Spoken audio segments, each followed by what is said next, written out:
She was found barefoot on the side of a highway just after sunrise. No phone, no jacket, no idea where she was. The only thing she could say over and over again was one word: basement. And at that moment, police knew this wasn't just a missing persons case anymore. Something had gone very, very wrong. It actually started the night before. A neighbor noticed the front door across the street was wide open. Not cracked, not slightly ajar, wide open. Lights were still on inside long after midnight. At first, it didn't seem urgent. Maybe someone forgot. Maybe they stepped out quickly. But as the hours passed, something didn't sit right. And by morning, that uneasy feeling turned into fear. So they made the call. When officers arrived, they expected confusion, maybe a misunderstanding. What they didn't expect was silence. Heavy, unnatural silence. The kind that makes you stop mid-step. The kind that tells you something isn't right.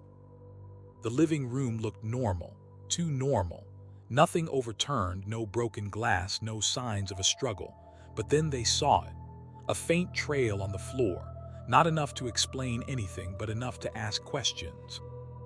They followed it slowly, deeper into the house, every step heavier than the last, every second stretching longer. Upstairs, the bedrooms told a different story. Beds left unmade, closets open, phones sitting on dressers, a backpack still packed for school. It looked like life had been interrupted mid-motion, like whatever happened here happened fast. That's when the case changed, because a call came in from a nearby hospital. A young girl had just been brought in, alone, disoriented, barefoot. When officers arrived, they didn't rush her. They didn't ask questions right away, because they didn't need to. Her condition said everything. Her eyes were distant, her hands were trembling, her voice barely there. And when she finally spoke, what she said made everything worse.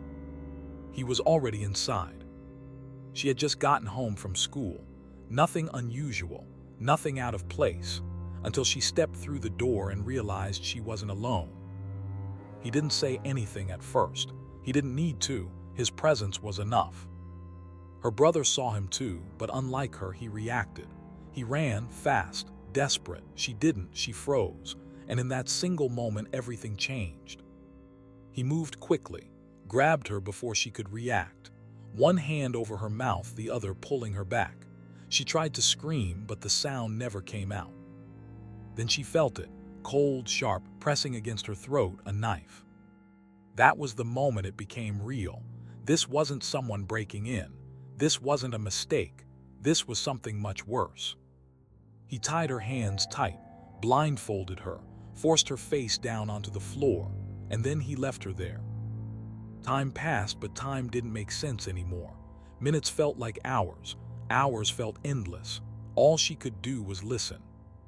Footsteps slow and careful moving through the house. Doors opening, closing, something dragging across the floor, heavy. She didn't know what it was. She didn't want to know. Every sound made her heart race faster. Every silence felt even worse. Then suddenly everything stopped. No movement, no sound, nothing. And then he came back. Without warning, he picked her up, carried her outside. She could feel the air shift, the temperature change. Then a car door opened and she was thrown inside. The engine started and they drove. She had no idea where they were going. No sense of direction, no sense of time, just motion and fear. When the car finally stopped, she was pulled out again. This time it felt different, colder, darker. He led her down step by step into a basement. And that's where everything slowed down. Because that's where she stayed for 5 days. 5 days of darkness, 5 days of silence, 5 days of waiting and not knowing if anyone was coming. Above her, she could hear movement every single day. Footsteps, packing, living, while she sat there alone. Back at the station, time was running out. Police had a house full of questions and almost no answers. A missing family, a violent scene, and one survivor who had just escaped something unthinkable. Then came the break they needed. A traffic camera caught a car parked near the house earlier that day. Hours later, The same car was seen leaving. That one detail changed everything. Because that car led to a name, and that name led to an address. This time, police didn't hesitate. They moved fast. When they arrived, something felt off immediately.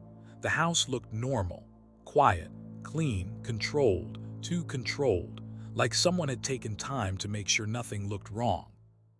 But something was wrong. They could feel it. And then they opened the basement door. The smell hit first, strong, unmistakable, then the silence heavier than before, and then the room.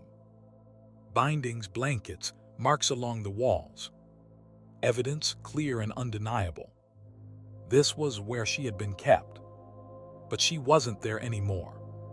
Because somehow she found a way out. The suspect was arrested within hours. At first he said nothing.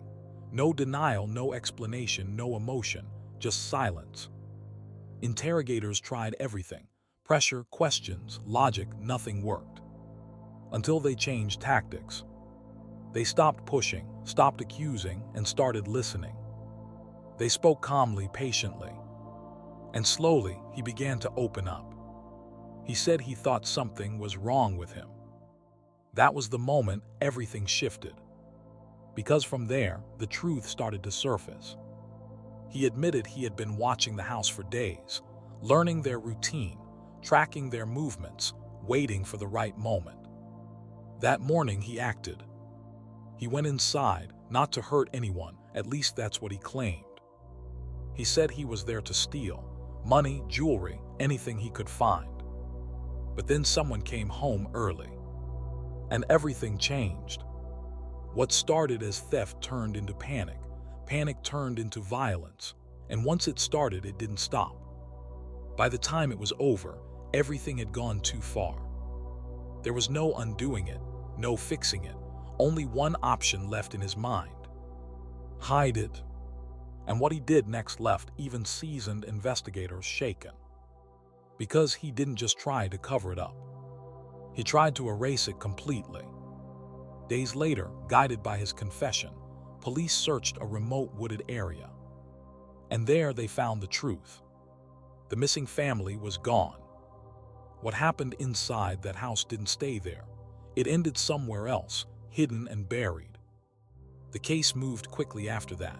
No long trial, no dramatic courtroom battle. Just one outcome. Guilty. Life in prison. No possibility of release. But even now, that's not what people remember most. They remember her.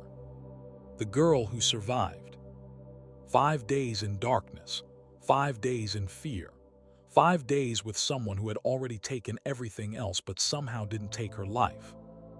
And against all odds, she made it out. Alive. And even years later, her story still lingers. Because survival like that doesn't just fade away. It stays with you. It reminds you just how close darkness can get, and how powerful it is to escape it.